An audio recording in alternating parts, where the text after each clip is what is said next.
Question number 27 बहुत ही जबरदस्त question है, मार्क यकीन न मानो, बहुत ही शानदार क्वेश्चन है। क्या कह रहा है? Find the 60 term of an AP. ठीक है, एपी का 60 टर्म निकालना है if it's has a total 60 term. ठीक है, अगर उस पर टोटल 60 टर्म है and hence find the sum of last 10 term. Sir ये क्या चीज़ है लास्ट 10 टर्म? अभी बता रहा हूँ, ध्यान से लिखना। पहले हम उसकी 60 टर्म निकाल लेते हैं। हमें तो पता है ए एन का फार्मूला क्या होता है, A N equal to A plus N minus one into D. यहाँ पे क्या कह रहा है 60, मतलब एन दे दिया तो एन इक्वल टू 60 रखेंगे। ए इक्वल टू कितना है, ए इक्वल टू 8।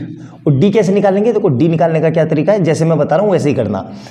इसमें से ये माइनस, मतलब 10 माइनस 8 इज इक्वल टू इसमें से ये माइनस 12 माइनस 10। तो यहाँ से डी कितना आ जाएगा, डी इक्वल टू 10 में से 8 गए 2 और यहाँ पे भी कितना आएगा 2। तो डी कॉमन डिफरेंस सेम आ रहा है, बिल्कुल, मतलब दोनों का 2 आ रहा है, ये कंफर्म करना। अब यहाँ पे वैल्यू पुट कर दो तो a 60 इज इक्वल टू कितना होगा, a कितना है 8 प्लस n कितना है 60 माइनस 1 और d कितना है, d है मेरे पास कितना 2।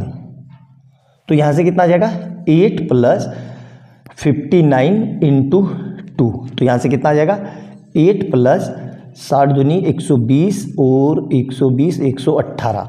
तो यहाँ पे कितना आ जाएगा 18 19 20 126।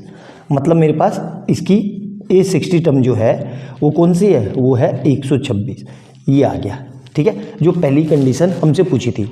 मेरे ख्याल से यहाँ तक कोई तो समस्या नहीं होनी चाहिए। अब वो क्या कह रहा है कि find the sum of last 10 term. तो देखो ध्यान से, जैसे ये लिखा है 1 plus 2 plus 3 plus 4 plus 5 plus 6 plus 7 plus 8 plus 9 plus 10, इसे समझा रहा हूँ मैं आपको। ये कह रहा है कि लास्ट 3 टर्म का सम निकालो, मतलब इन 3 का सम निकालो। ठीक है, तो मैं टोटल में से, देखो ध्यान से, इस टोटल में से, इस पूरे टोटल में से, इस पूरे टोटल में से, ठीक है, इस पूरे टोटल में से ये माइनस कर दूं ये वाले, तो जो बचेगा वो यही बचेगा। ठीक है, क्लियर है? वही चीज़ यहाँ पर भी है, वही चीज़ यहाँ पे भी है। तो अगर मैं टोटल कितने टर्म है, टोटल टर्म है मेरे पास S60, मतलब टोटल 60। तो अगर मैं लास्ट 10 टर्म्स, तो मतलब यहाँ पे लिख लेता हूँ लास्ट 10 टर्म्स, मतलब ये पूछ रहा है हमसे। ठीक है, तो अगर मैं टोटल में से शुरू के 50 को माइनस कर दूं, शुरू के 50 को माइनस कर दूं, तो जो बचेंगे वो लास्ट वाले 10 बचेंगे। सिंपल सा है। ये चीज़ समझ में आई कि नहीं? मैंने एग्जांपल से भी आपको समझा दिया। वही चीज़ ये कह रहा है, बस कुछ नहीं करना है, इसमें वैल्यू पुट कर दो। तो यहाँ पे क्या आएगा 60, मतलब SN का फार्मूला, तो कितना होगा 60/2 ब्रैकेट का यूज करना, 2a plus 60 minus 1 into D. ठीक है, और इसमें से क्या करेंगे माइनस, तो देखो माइनस क्या करेंगे, वही n क्या फार्मूला होता है, ये फार्मूला लगा रहा हूँ मैं SN का फार्मूला पता होगा आपको। SN इक्वल टू लिख देता हूँ, SN equal to n/2 2a plus n minus 1 into D.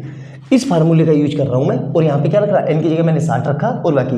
अब सेम यही फार्मूला इसके लिए लगाएंगे, n की जगह क्या रखेंगे 50/2 और यहाँ पे कितना आएगा 2a plus 50 minus 1 into D. ठीक है, क्लियर है यहाँ तक? अब यहाँ पे सोल्व करते हैं इसको।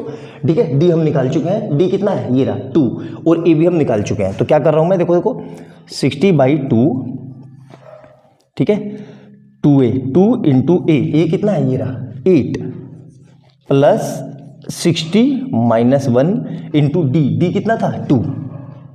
ठीक है, ये मेरा काम खत्म हो गया।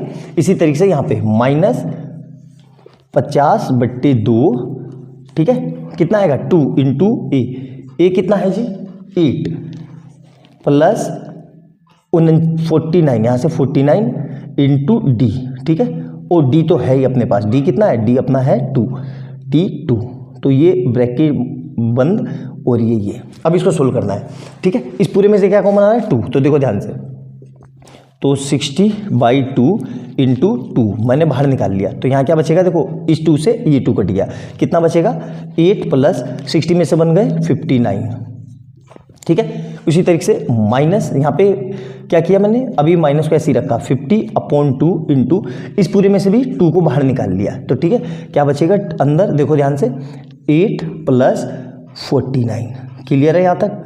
अब देखो इस 2 से ये 2 कट गया, इस 2 से ये 2 कट गया, तो यहाँ क्या बचा 60 और यहाँ से 60 इंटू इसकी मल्टीप्लाई करेंगे 50, 60 और 67 माइनस 50 इंटू इसकी मल्टीप्लाई करेंगे 57, क्लियर। अब देखो इतनी लंबी कैलकुलेशन करने की कोई ज़रूरत नहीं है, इसका भी मैं फंडा बता रहा हूँ कैसे करेंगे, ठीक है, ध्यान से देखना, वरना एग्जाम में आप कैलकुलेशन में करोगे और उलझ के रह जाओगे। पहले 10 बाहर निकाल लो, तो 10 निकाल लिया तो 6 इंटू 67 माइनस 5 इंटू 57, ठीक है, इसको सोल्व कर लेते हैं। तो 10 ऐसे ही रहा कि यहाँ से कितना हुआ 6 सत्ते 42 का 2, 4 6 चौक 24, 25 26 27 28 माइनस 5 सत्ते 35 का 5, 3 5 दिया 15 16 17 18, ये आ गया, क्लियर है।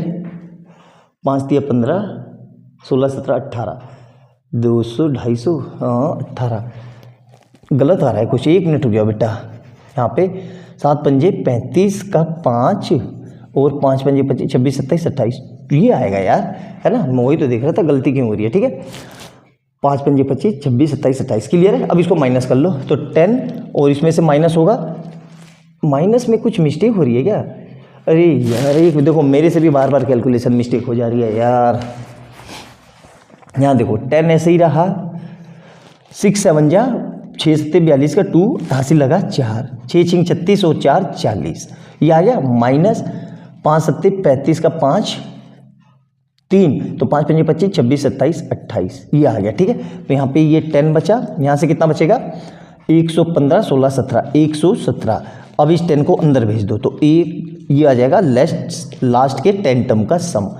बहुत ही ज़बरदस्त क्वेश्चन था, यकीन मानो बहुत ही प्यारा क्वेश्चन था और बहुत अच्छे से एग्जाम में आया हुआ है ये तो मैंने एक ही बार लिखा है, ये 2-3 बार आया हुआ है। मैं फिर बता रहा हूँ, अगर ये क्वेश्चन आ गया तो मैक्सिमम बच्चे इसको छोड़ देंगे।